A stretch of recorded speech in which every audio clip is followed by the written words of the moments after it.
Okay folks, we're in the poetry part of it. We are the Thousand Monkeys. We used to be pop-up poetry down at the Bar of the Art. Discovered somebody had the same name as us, and we changed and became the Thousand Monkeys. We do a monthly poetry reading. This is our anthology, 68 local poets. Some of them will be reading later on. I'm going to be reading now for you just to lower the bar. And if any of you wants to come up and read a poem, you can. If anybody wants to write a poem, there's a competition over there. All you got to do is do better than the Irish guy, the hairy Irish guy. Yeah, I can. Right. This is called The Pursuit of Happiness. You may have noticed that Scotland didn't succeed in succeeding. So Jan and I actually have succeeded. So this is called The Pursuit of Happiness. We declare this our bedroom an independent dominion. We succeed from the United Kingdom and the Commonwealth of Nations, although still enjoying our European unions.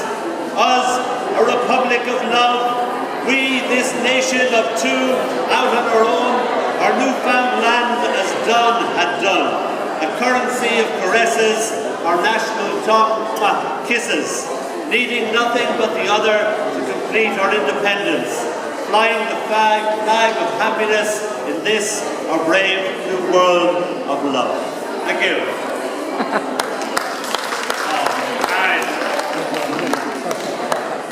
One of the things you notice about Guildford, certainly if you come from Abbey Road, like I originally came from, was the preponderance of discos. And Friday night would see what we termed Sodom and Gomorrah outside. And if you came around the corner, you had to make sure not to knock down a mini-skirted person or persons. So I wrote this in homage to Sodom and Gomorrah. It's called, in that lovely chat-up Irish phrase, "Can I borrow your body for a stroll?" She said, "Hi, I'm from a different planet." I said, "Damn it, so am I." It's so hard to meet genuine earthlings these days. Thank you. This is called Meeting My Mother. Here I meet my mother, before she has even thought of me. Here she is turning 20-something or other, and I only the long, long fur, the sly, shy twinkle in her eye. And now I am her little boy, playing with photographs scattered across sunshine linoleum. Here now I, a 20-something or other, and here I am older than she was then, meeting my mother in the spilt photographs that scatter time across this autumn flow.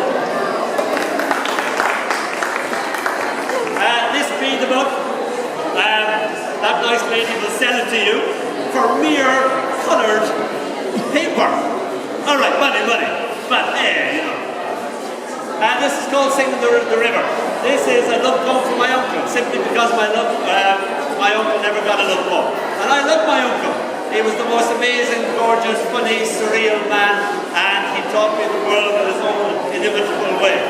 So this is called Singing the River. And I'll have to sing, so I'll sing badly and warn you that now, but the singing is in the poem. It's called Singing the River.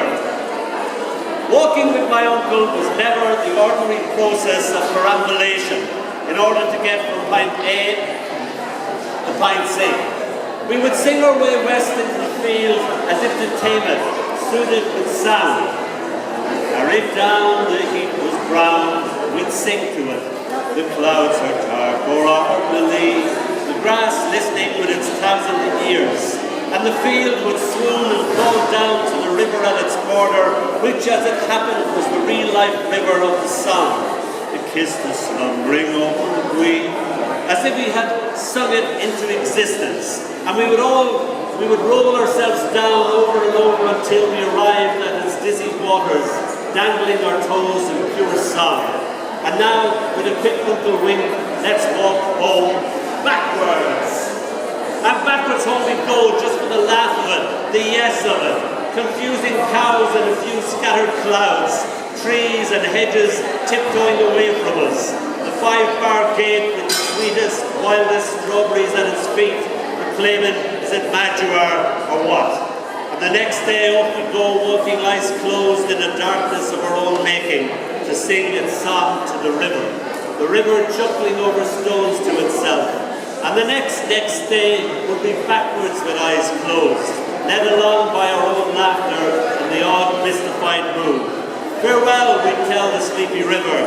Farewell, leaving it dreaming in a sunset. Shh, shush their footsteps, shushes walking backwards. Blood swore, I-oh, he'd part no more, restore the free.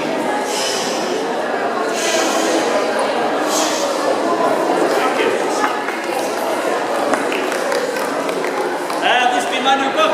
It is called The Smell of Purple. I assume you all know what the smell of purple smells like.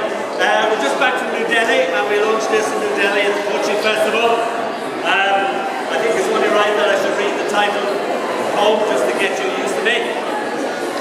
The Smell of Purple. It's about my daughter growing up and how she taught me how to grow up. Even though I was a grown man, I still had a lot of growing to do, and the only way you will learn the world is through the magic of a little 3-year-old girl. So this is called The Smell of Purple. She says she can smell yellow. She says she can smell blue, despite not being able to smell either colour. Yellow smells the same as blue, like a wet kitty drying on the fire. Red smells like mummy when she kisses. Her kisses smell different when she kisses you. Then she smells like flames with little orange tips. Purple is my favourite smell. It smells just like a magic spell. I kiss her goodnight like violet, only lighter, with little specks of purple scattered here and there. Thank you. One of our joys of Tilly was to watch me shave. This is called Mr. Daddy Soft Soft. Always her fascination with me shaving. This her early morning ritual, observing each action as if it were holy. I hide my face in foam. Santa Claus, she chants, winces with delight as the razor she gulps, goes over my bump without clasp, slicing it off. The shaving uncovers the me she knows. Soft, Mr. Daddy soft, she gurgles in a lather of laughter. Me now, she pleads with me. I take the brush, coat her reflection with foam. I shave her with the tip of my little finger. Her reflection sniggers and she sniggers too. Later in the early evening she appears, bearded and fresh green. She shaves herself with a lollipop stick. Me, Daddy now, see? I cha-cha-cha her on the tips of my toes as she clings to my fingertips. The living room dances around us. One delighted half-shaved little girl. One delighted soft Mr. Daddy. Thank you. Those of you who've had to dress a little girl will know how very difficult that can be. And then there came that lovely day when she was able to dress herself. So this is called, that's one small step. Vest on, inside out. 2 legs in one knicker hole. Shoes on, back to front. I dressed myself, by myself. So I see. And then little girls need fairy tales like we all do. Janice needs fairy tales. She's not a little girl anymore. But you still like to have fairy tales, Janice? Yes. And I know this chap behind her likes fairy tales. Look, he looks just like, yes, he's nothing. Teller of tales. Fragile as a little bird, you alight in my lap, weighing no more than a dream or a wonder would. You adjust your bony bum, perch and command me to begin. Say the story. This is how the story always begins, eyelash to eyelash, chin to chin. You gaze into my eyes as if the story already exists there, and my voice just colors it in. Whether it be Grimm or Hans Christian Andersen, you never take your eyes off my eyes. Your little hands hold the sides of my face, so you say you can feel the way the words move. And night after night, to your and my ever greater delight, you say the story. And the night listens as the big human weaves a world for the little human to get lost in and find herself again.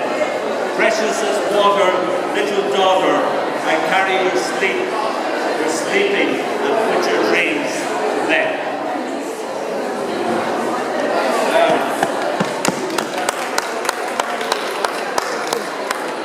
We were a very naked family. Mom, Dad, and girls were on the knit and think the world of it. And when Tilly came into our bed at 4 o'clock in the morning, we were just a fleshy landscape that she would crawl over. And this is not about that, this is a different time. We had been to a cocktail party, darling, and we were very hungover, and Tilly was still going to come in at 4 o'clock in the morning. So this is called I Feel Pretty. Oh, so pretty. Wait. Covered in glorious glitter, smelling strongly of PVA glue, sticking to my cheek, very over, and covered in blue, orange, yellow, red feathers. A bubble recently blown, perched upon my nose. I still have comatose.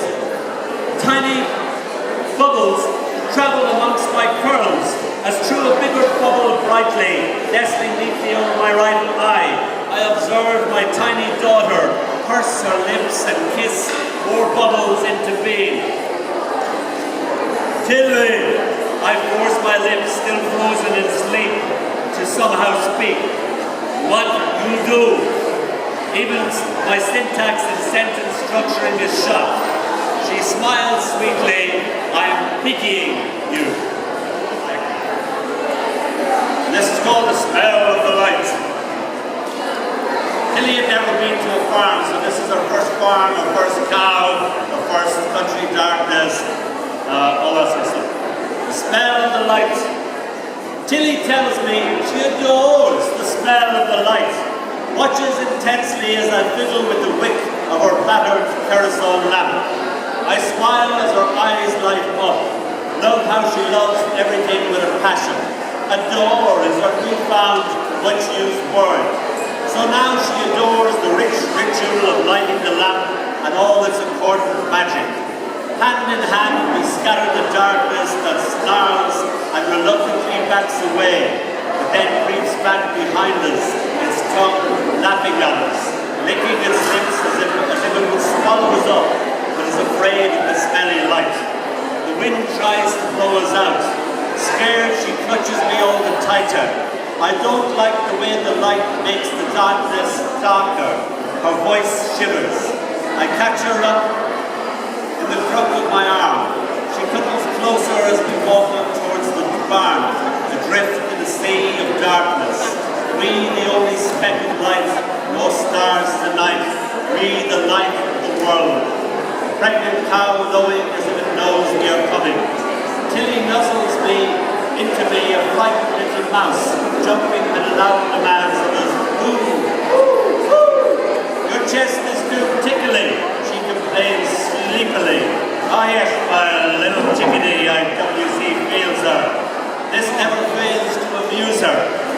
Our intertwined laughter and the smell of the light, dispelling the darkness. Pregnant cow, delighted to see us. And finally, this combines when Tilly's grown up and when Tilly was newborn. So a dad gets to see his child in all those elements of age. Here now I hold you. Here now I hold you, astonished at your newness. One hand cups your bum, the other cradles your head. You poke into my palm. You smile, your smile, still unused to it and its magic. Wave a tiny lazy hand as if you were royal and I an adoring subject. The music of you plays in my mind as if I were a mechanical piano, notes played by invisible hands.